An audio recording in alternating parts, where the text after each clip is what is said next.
Hi everyone, happy back to school season. If you have school age kids, I am sending you so much love in this season. I feel like there's just so much to coordinate and all the supplies to get and the outfits and making sure that you've got all the times and dates right for all of the back to school activities, and just it's a lot. And then of course all the emotions of the summer ending and your kids being another year older and another grade older. So I just want to send love to all of you who are in that. And today I just wanted to share this bonus episode that I recorded and shared 2 years ago. It includes an interview with my daughter, who was 4 at the time and who was in her second year of preschool, and she was talking about how the first year of preschool, the transition was really tough for her, and she shared kind of what helped her. And then I talked a little bit about my perspective on it. So I wanted to share this in case you have a preschool age little one and you're having a tough time with the transition to school. I feel you. We went through that as well. So I wanted to share this with you. She just started first grade. So when I re-listened to this episode, her sweet little voice was just so lovely to hear. And I'm so glad that I have this episode. And I've shared it with so many people who are going through it. So I hope it helps you. Good luck surviving this season. And I hope you enjoy this episode.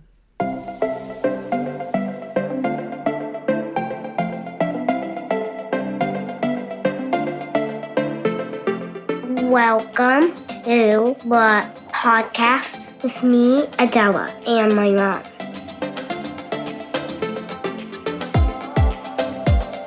Hi, everyone, and welcome to this bonus episode of the Executive Coach for Moms podcast. It's back to school season, and my daughter started her second year of preschool, and the drop-off transition this year was drastically different from last year.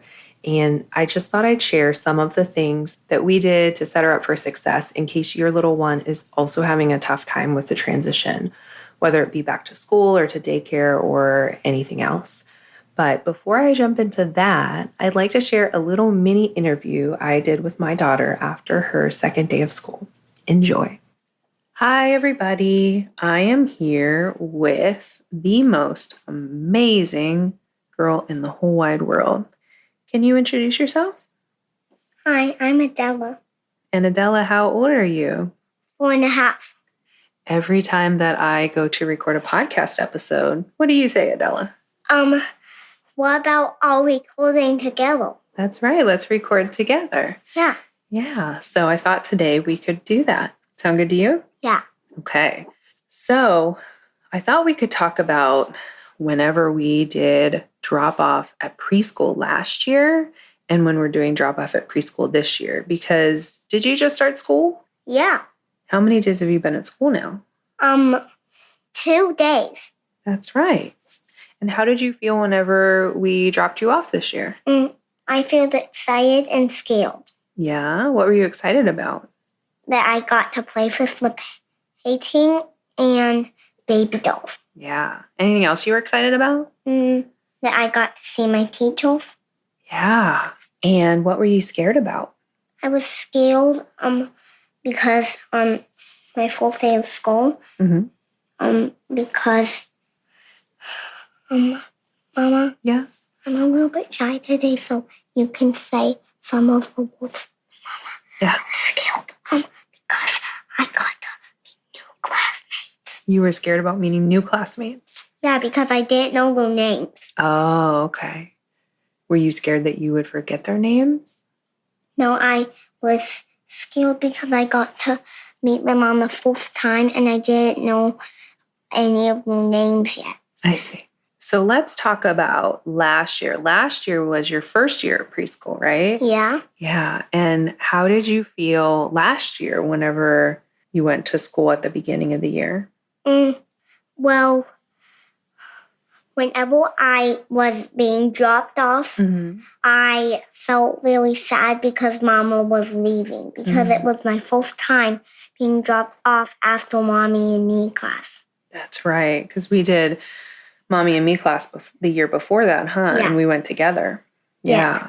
Yeah. So when you felt sad whenever I would drop you off, what helped? Because eventually it took a little bit of time, huh? But then you started to feel okay about it. So what was the most helpful thing for you?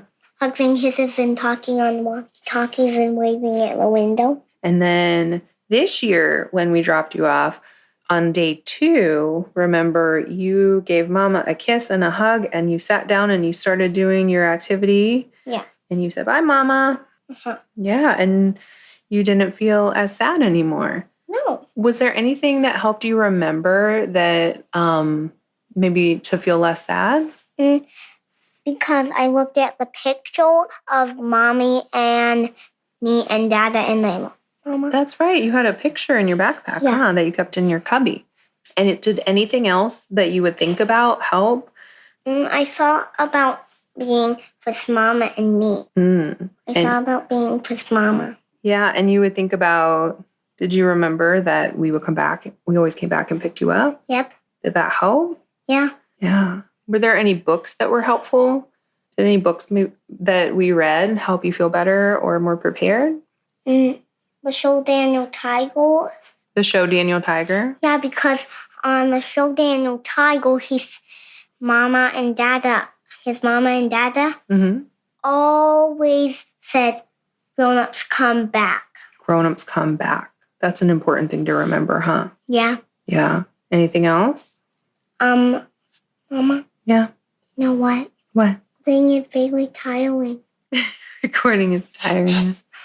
For me, but since you've done it a lot of times, you don't get tired really often because you know how to do it. But this is my fourth time, so I'm shy and nervous and tired. Okay. Well, do you want to be done then? Yeah. We can talk about the rest of it later. Okay.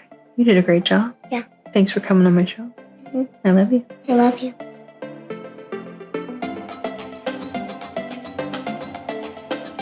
That was my amazing daughter, everyone.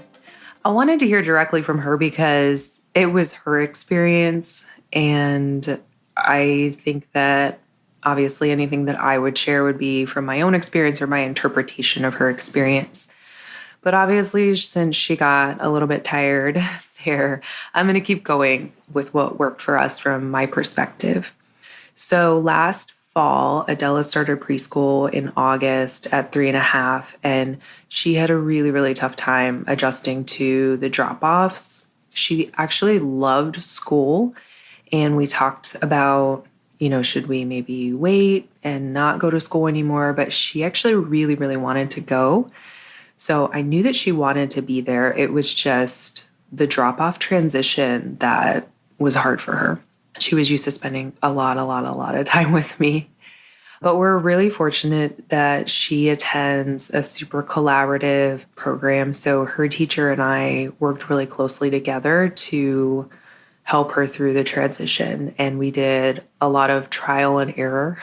And so I'll say some of the strategies that I'm going to share here might not work for you, might not work for your situation, might not be compatible with the school that you're with.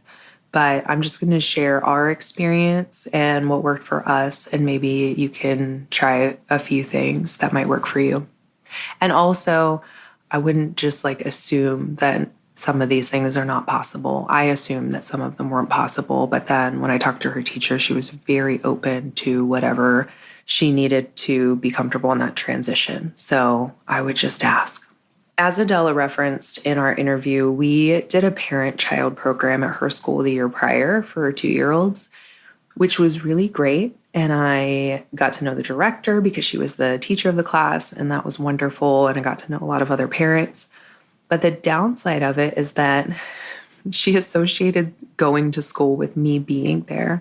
And so it ended up being, that aspect of it made it a little bit more tricky because I had to work a lot to help her understand that parents don't go to school for preschool. So that took some time to kind of undo that expectation. But in the summertime, we spent a lot of time kind of getting ready for this. So a few things that we did the summer before school started.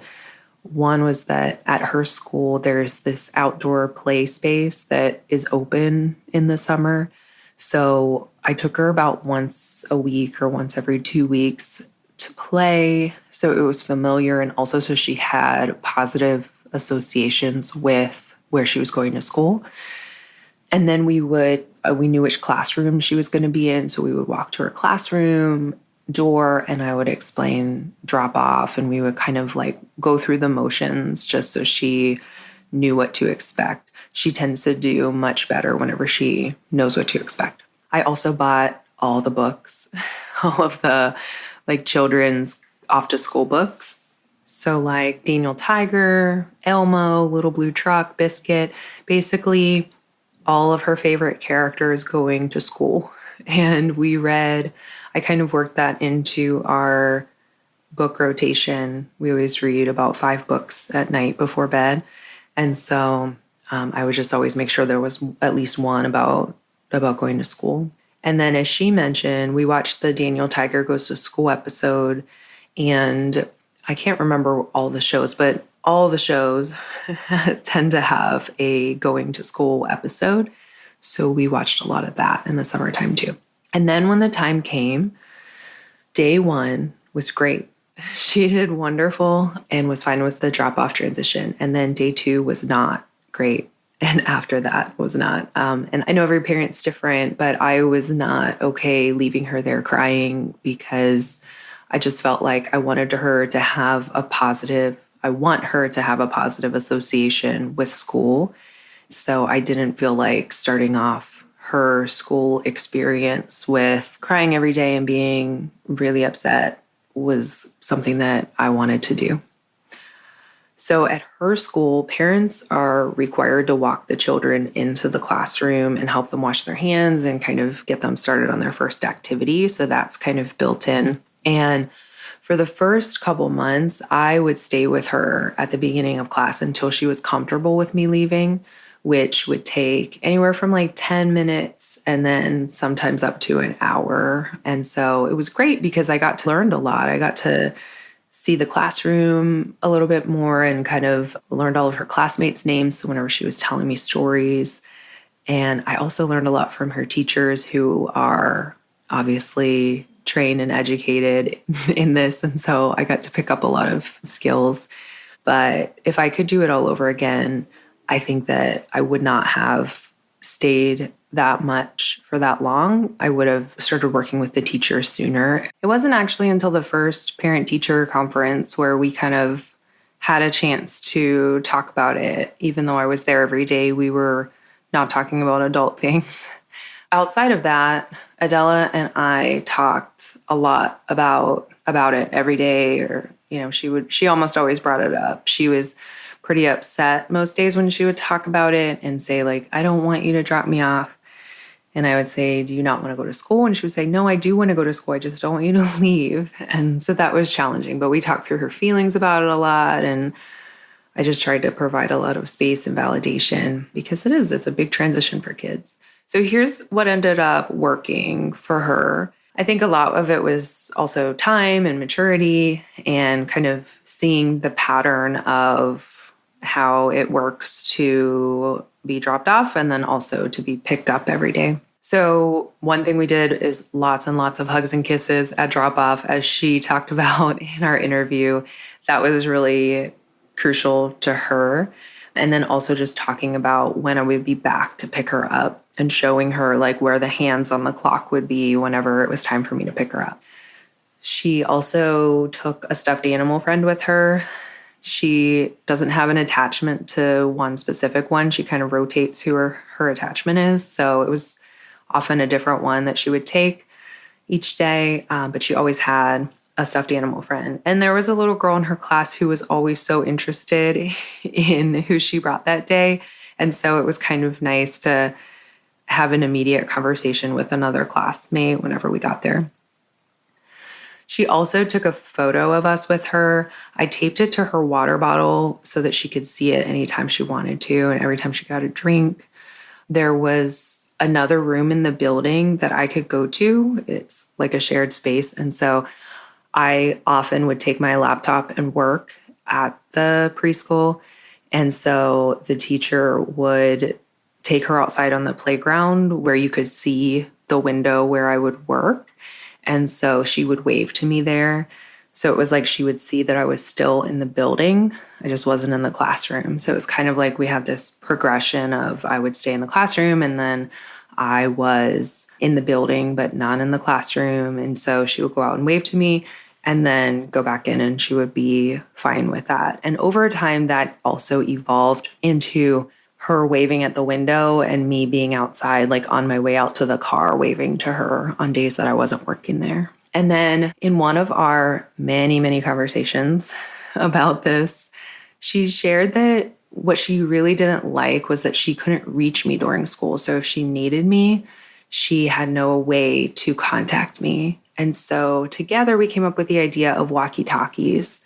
And that was one that I wasn't sure that the teacher would go for, but she was totally on board. She was like, whatever is going to help her to feel comfortable in my classroom is what I want to do. So we got walkie-talkies and I would stay in the other room and work and she could contact me on the walkie-talkie. So when we first got them, she contacted me a few times at the beginning of class. And then it was like just a drop off, like she would go to the, outside to wave to me and we would talk on there at that point. And then she really stopped using them altogether. She kind of would forget about it and just put it in her cubby and not use it. So there was never a time that she like tried to contact me and I didn't answer because she just got super engaged in school and kind of forgot about me and the walkie-talkie once she got into it. But it was just like getting over that initial hurdle. So drop off would look like this for us. So we would walk into her classroom, do the hand washing, pick an activity, and then I would ask her how many hugs and kisses she wanted. And her answer was always 40-20. So we would do a ton of hugs and kisses and I would count to 40 and then 20. And then the teacher would take her hand and they would go outside and wave to me and then later at the window and wave to me. And it was funny when they would go outside, a lot of her classmates usually wanted to come too. So I had this like little send-off party every day. And then we would wave and blow kisses and talk on the walkie-talkie if she wanted to. I think looking back, one of the most crucial components was really to validate her feelings, not try to rush her, and most importantly, to not compare her to her other classmates who had an easier time at drop-off, because that really just would have piled on shame. Because I think she genuinely wanted to be comfortable with this, but she just wasn't. And that's just where she was. And so I think just letting her know that that's okay and trusting that eventually it would be okay and she would get there, but not trying to push it.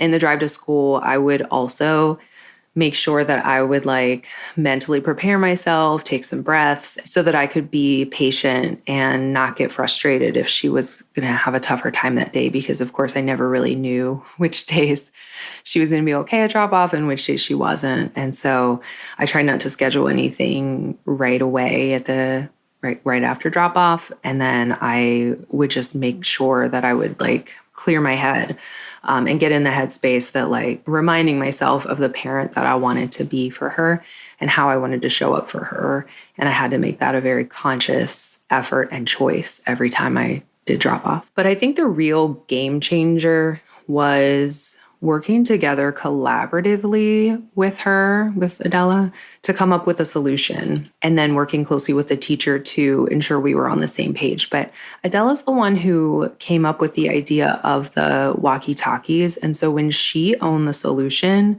I feel like she was more excited about it. She was more committed to it. And I mean, that's true in human behavior and in anyone that you're supervising, right? Whenever somebody owns the solution, they're going to be more committed to it and they're going to believe it's going to work rather than someone else telling them what the solution is. So I think that that's the solution that we came up with together in our conversations. But if anyone's experiencing this, I think collaborating with the person who's actually going through it, collaborating with the child to come up with a solution together that they're going to feel comfortable with. And also, that wasn't like our first conversation. We had many, many conversations about it, and we didn't come up with a solution right away. It took time. And also, not saying that we didn't have any tough drop-offs after we found that solution, but it just got significantly better after that and just continued to get better. So now fast forward to this year. She's 4.5 now, and she's in year 2 of preschool. And like we talked about in our conversation, this year is like drastically different. So different. Drop off is super easy. She still takes her stuffed animal friend, and she still keeps a family photo in her backpack. And we take the walkie-talkies every day. She used them the first day and then maybe 1 or 2 other times since then, but it's very rare that she actually needs them. I think it's more about her just like having it makes her feel a little bit more secure and comfortable. She's also just a year older and has a year of drop-off transitions under her belt, knows how school works, knows that parents come back and everything like that. So I think that like sometimes just time, it just takes time and it just takes repetition and it just takes kind of like that age and maturity for when they're ready. So she referenced the Daniel Tiger saying that grown-ups come back. And that's something that I reminded her of like every day at drop off. And we still say it anytime she's feeling a little bit nervous about being dropped off somewhere, that grown-ups come back. And I think since she has seen that over and over again now, she feels like she can believe it and trust it. But I think also it's just so important for us as parents to remember that this is temporary, this will pass. Every phase of childhood is finite, even when it feels like forever. And I think we usually want things to pass faster than they do, but they just take the amount of time that they take. And then it does pass. And then suddenly on day 2, she's giving you a quick kiss and saying goodbye and getting herself into her activities. And you're walking out to your car in a daze. And it's just like so bittersweet, right? Parenthood. But I hope some of these ideas will help you and your little one if the drop-off process is currently a challenge, or maybe to help prepare you for an upcoming transition. Thank you so much for joining me for this bonus episode today, and best wishes in this back-to-school time. Have a great day, everyone. Thanks so much for tuning in to the Executive Coach for Moms podcast. Please like, subscribe, or follow the show so you'll be notified when the next episode is available. I hope you'll join me again next time. Take care.